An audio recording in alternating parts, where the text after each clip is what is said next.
We've had quite an interesting day today at the Russian 2012 M&A Forum.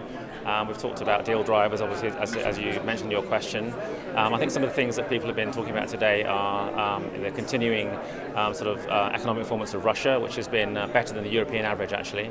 Probably talking about GDP growth of 3 to 4% this year. Obviously, a lot of that's driven by oil and gas and mineral wealth.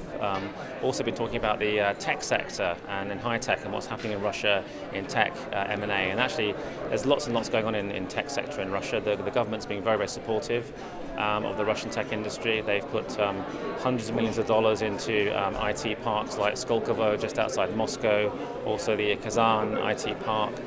Lots of investors are looking at Russian tech companies for investment, so that's been a bright spot within what I have to say is an otherwise not a very buoyant M&A background at the moment.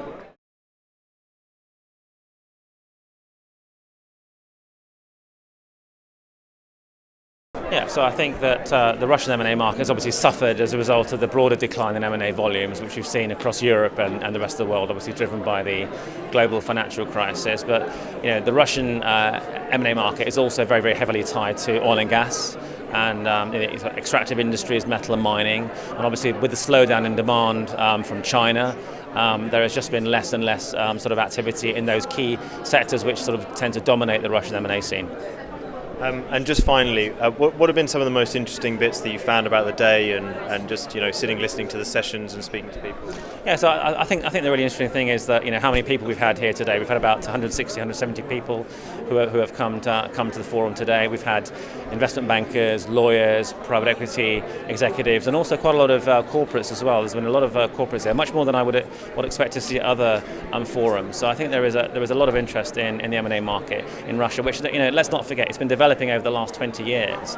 It's only 20 years. If you look at the UK, the UK's had 250 years to develop an M&A market, based on the activity in that region. Russia's had 20 years, so I don't think we should be too surprised that maybe Russia isn't quite as developed or isn't quite as active as as some other European countries. It's still doing very, very well in the context. Perfect. Okay. Thank you very much. Thanks. Is that all right? Perfect. Yeah, that's very good. Good.